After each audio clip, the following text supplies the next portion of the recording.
A economia de energia. Karina Manarim, boa tarde. Boa tarde, João Paulo, boa tarde aos nossos telespectadores. Sextou, decolamos para o final de semana, então? Sexta-feira agitada, com operações da Polícia Federal, né, que chegaram a Santa Catarina também. Aliás, Santa Catarina foi o estado onde mais teve busca e apreensão na casa de... Parece que foram 6 mandados de busca e apreensão em Santa Catarina. Já começou agitada. Agora, João Paulo, quanto a essa questão da UFSC, eu concordo em gênero, número e grau com o editorial do NDI. Não é porque eu trabalho aqui, tá?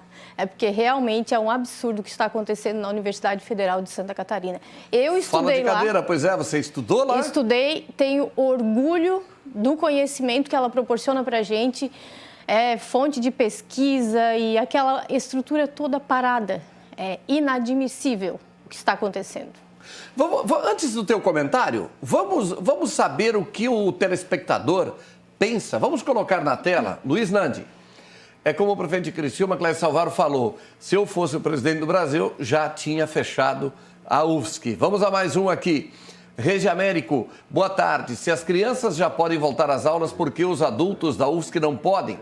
Sem falar que continuamos a pagar os professores sem nenhuma perda para os mesmos. Tem mais? Vamos lá. Júnior, sou professor de História e vou dizer, a excelência na educação precisa ser mantida independente de pandemia ou não.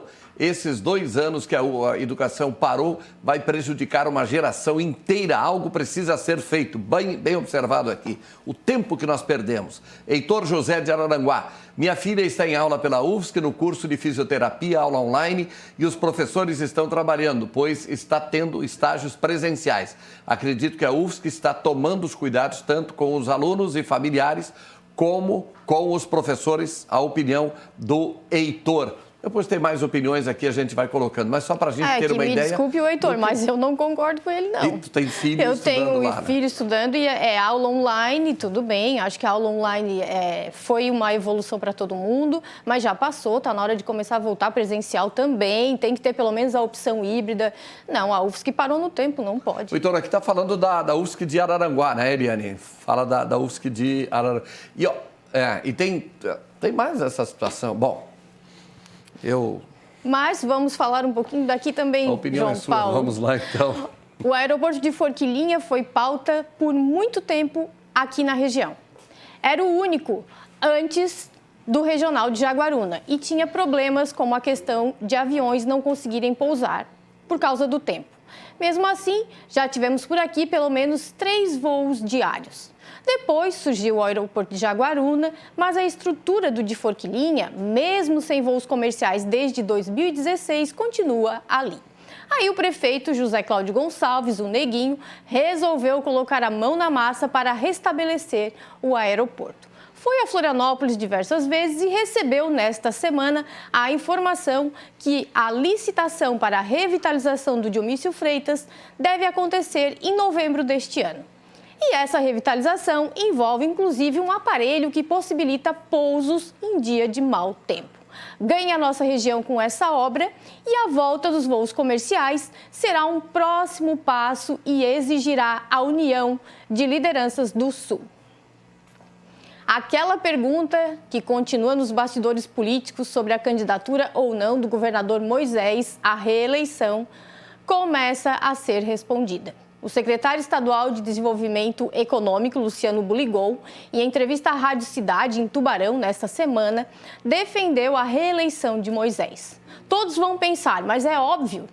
Isso, se ele é secretário do governo? Sim, é óbvio. Mas há 2 pontos interessantes neste cenário. Primeiro, Buligol é dos mais próximos secretários de Moisés. Conversa com o governador quase todos os dias. E, por certo, também sabe os planos políticos.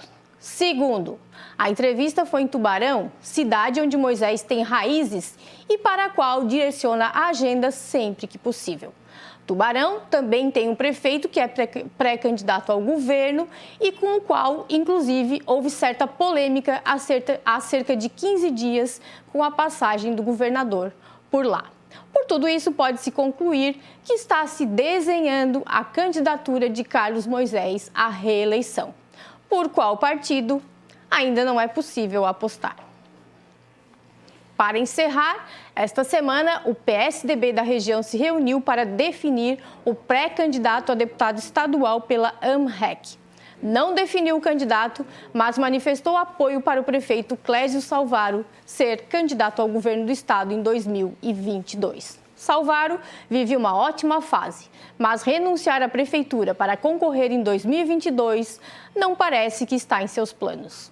Há vários fatores nos bastidores que ainda o fazem pensar muito bem antes de deixar o paço municipal. Por hoje é isso, uma boa sexta-feira a todos, um bom fim de semana e até segunda-feira aqui no Balanço Geral com João Paulo Messer. Sempre com muita informação de política e o caldeirão está fervendo. Dá para falar muito mais, se tivesse um pouco mais de tempo, João Paulo, ia longe. É verdade, tem muita informação. Karina, bacana, bom fim de semana, até segunda-feira. Para nós, até.